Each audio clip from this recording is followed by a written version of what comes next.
At hindi mo na rin masasabi na apat na piraso ang tinanim kasi magkadikit naman talaga. Oh. Ayan, oh. Magkadikit talaga yung puno, idol. Oh. Maayong hapon mga idol.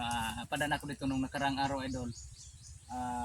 At napansin ko itong niyog na to na isang bao na to ng niyog, apat ang tumubo na niyog. So, pakita mo ito, idol.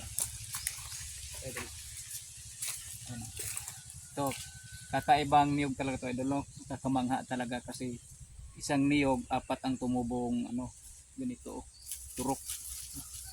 Pakita nga, idol. Ayan.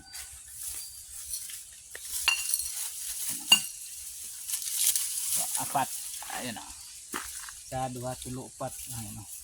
Pakita mo ang puno para baka sabi nila daya talaga. Ayan o. Ayan.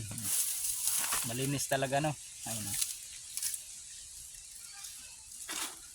At nagpapaalam kami sa may-ari baka kasi hindi kami payagan. Mas mabuti ng secured ang natin para iwas pagalitan tayo ba.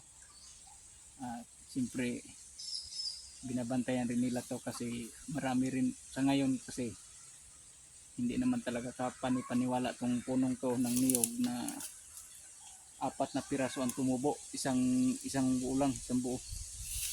So, at hindi mo na rin masasabi na apat na piraso ang tinanim kasi magkadikit naman talaga. Oh. Ayan, oh. Magkadikit talaga yung puno, idol. Oh.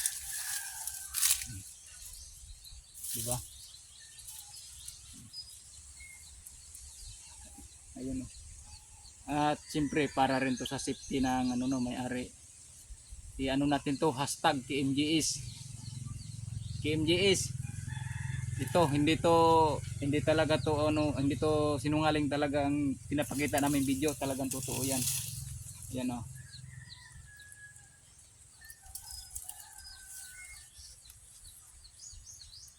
So, pa-support pala idol no, ka Boy Pango Vlog aka Carlito Subing Senior. At nandito na nga yung video na pinapakita namin na totoong apat talagang puno ng niyog. Napansin ko lang to idol no, nung pumunta ako diyan sa kiyohin ko diyan sa kabila. At dito ako dumaan, napansin ko tong niyog na to na apat ang tumubong puno. So, daghang salamat mga idol no, at sana lagi niyo suportahan si Boy Pango Vlog.